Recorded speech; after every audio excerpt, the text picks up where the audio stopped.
এরকম crispy golden fried পনটা যদি সন্ধ্যের চায়ের আড্ডায় থাকে তাহলে চায়ের আড্ডাটা আরও জমে উঠবে। আগের দিন চিংড়ি মাছের মালাইকারি করে কিছুটা চিংড়ি বাঁচিয়ে রেখেছিলাম এই গোল্ডেন ফ্রাইড প্রন বানানোর জন্য।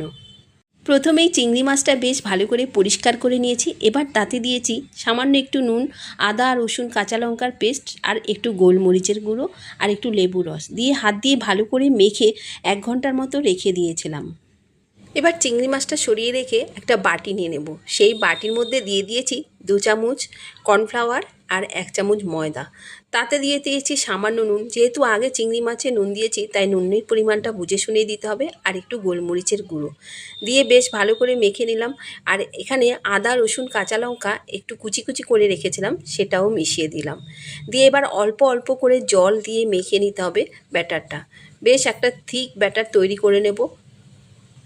এই প্রন ফ্রাইড চিংড়িটা দুপুরের লাঞ্চে ডালের সাথেও কিন্তু বেশ ভালো লাগবে, আর সন্ধ্যাবেলার চায়ের আড্ডায় তো কথাই নেই। যাই হোক, কথা বলতে বলতে আমার ব্যাটারটা একদম রেডি হয়ে গেছে। এই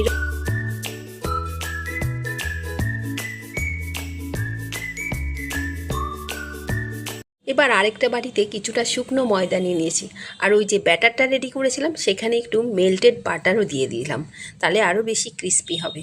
যাই হোক, সমস্ত কিছু রেডি হয়ে গেছে। এবার ভেজে নেওয়ার পালা। চিংড়িগুলো শুকনো ময়দায় কোট করে নেব। প্রথমে শুকনো ময়দায় কোট করে নিয়ে ওই ব্যাটারের মধ্যে দিয়ে এবার তেলের মধ্যে ছেড়ে দেব এক এক করে।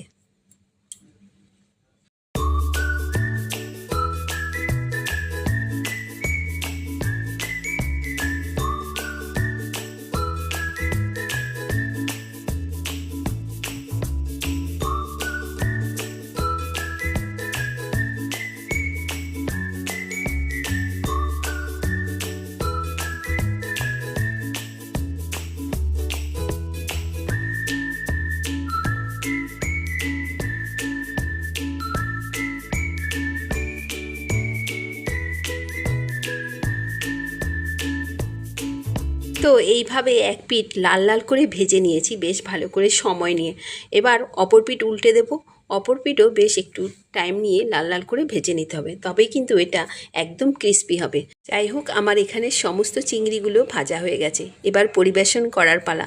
তো ভিডিওটা যদি ভালো লাগে অবশ্যই একটা লাইক করে দিও। দেখা হচ্ছে আবার পরবর্তী ভিডিওতে। সবাই ভালো থেকো, টাটা।